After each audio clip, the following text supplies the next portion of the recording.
Hello my fellow movie nerds, Justin here. Now Netflix has given us a sneak peek at the first 5 episodes of their new reboot of the classic series Lost in Space. So whilst I go check them out, here's me dancing to the techno Lost in Space theme.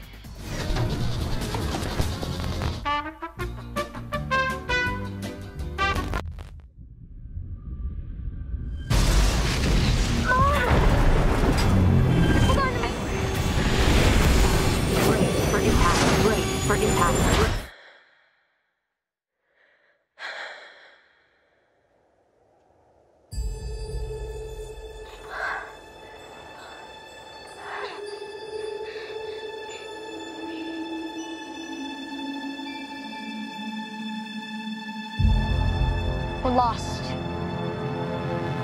No kidding. What is that? It's okay. Will! He's with me. Danger, Will Robinson.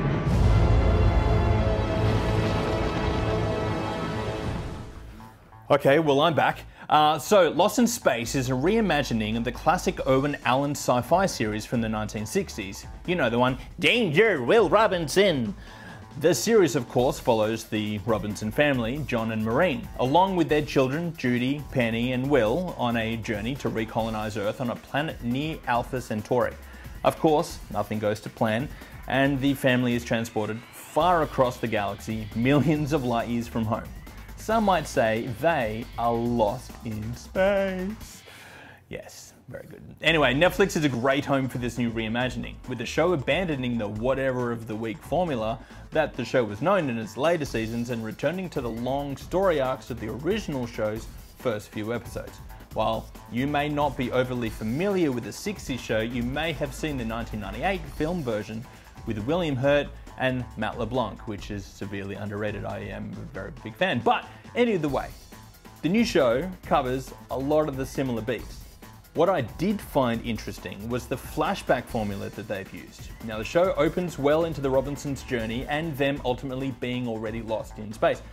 We get a glimpse of the Jupiter mission via flashbacks and dialogue, but the show doesn't really employ a traditional storytelling model.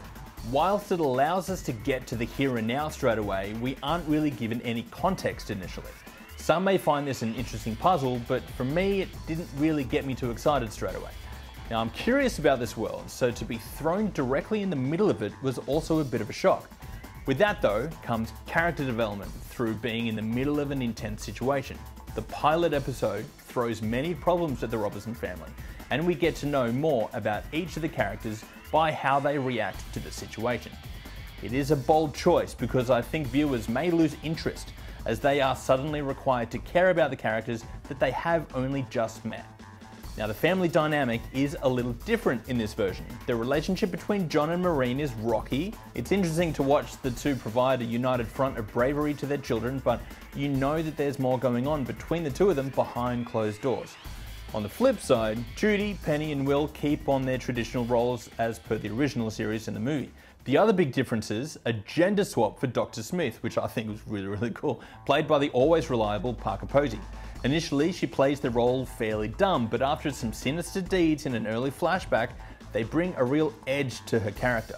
Now, I'm very excited to see where she takes on the role and how her relationships with the Robinson family evolve over the rest of the season. Now, what would Lost in Space be without its robot? The new robot is... It's interesting. Initially, it's a CG monstrosity with many spiny limbs, and once it settles down, it befriends Will and it becomes somewhat more traditional. But it's still incredibly different to what has come before. I'm still not 100% sold on it. He's very alien looking and he's fairly expressionless, as were the previous iterations, but I love that he's very much a man in the suit effect. This could have easily been a CG creation the whole way through, but I imagine this approach was much more financially feasible than, you know, fully CG. But you know what I don't get? His lanky arms. What a weird design choice. Anyway.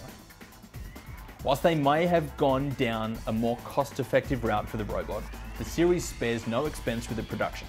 I love the design of Jupiter 2, and everything seems so practical and usable and real.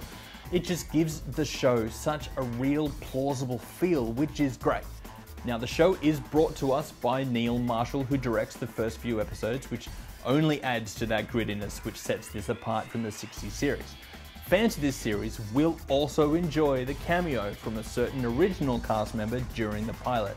But will they like this new series? It is hard to say. I found the first few episodes a bit of a slog to get through, with them only really capturing me towards the end of each episode. But as the show progressed, I got to know the characters a little bit more and it became more interesting. All in all, I'm a massive science fiction freak, so I think it's awesome, but it probably isn't for everyone.